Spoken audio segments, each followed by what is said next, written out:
Hi everyone, this is Aruna. In this video session, we are going to learn the topic called minutes.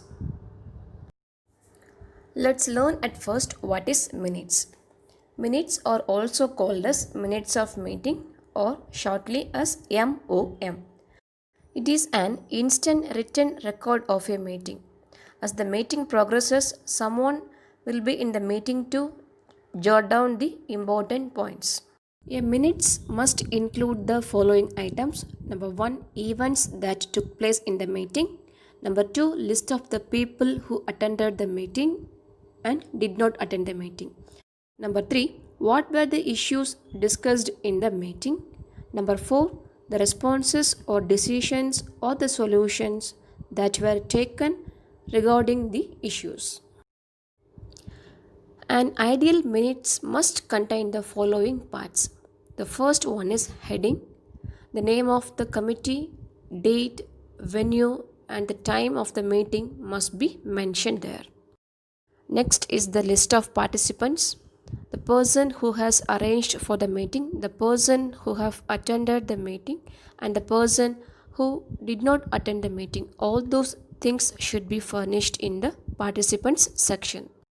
Next is the approval of previous minutes. That is a short note on the minutes of the previous meeting, whether it was approved by all the committee members. Sometimes if there was a correction or changes made in the minute, that also should be mentioned there. Next is announcements. A report on any announcements made by participants regarding the meeting which is going to be conducted in the future. That is, if they want to discuss anything in the next meeting, they will make a list of all those things and it will come under the section of announcements. The next thing which is followed by announcement is the next meeting. A note on the date and venue of the next meeting which will be held in the future. Next comes adjournment, a note on the time when the meeting was entered. Next is signature line, the name of the person who prepared the minutes and the date when it was submitted by the concerned person. Next, we are going to see the guidelines for writing minutes of meeting. First one about the person. He or she should be able to follow the meeting as closely as possible to jot down all the important points discussed in the meeting. If he or she is slow means they may miss the important points which were discussed in the meeting. Number 2, minutes should concentrate on results and goal-oriented actions, which means he or she should not mention all the points discussed in the meeting.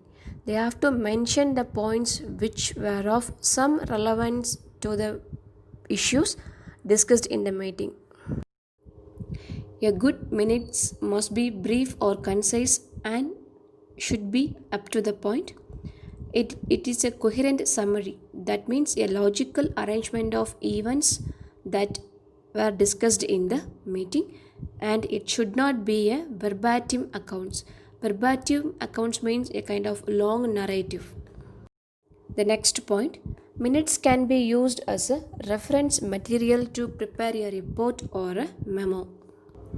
And the last point, it should be completed and distributed promptly after a meeting. That means it should be prepared within a day or 2 days time and should be circulated to all the members of the committee to get their signature or approval of the minutes. We have come to the end of the session. In this video session, we have learned about minutes. What are the main parts of minutes? What are the guidelines to write a good minutes? I hope this video would help you to learn better about the minutes. I thank you for watching this video. Stay safe, stay home.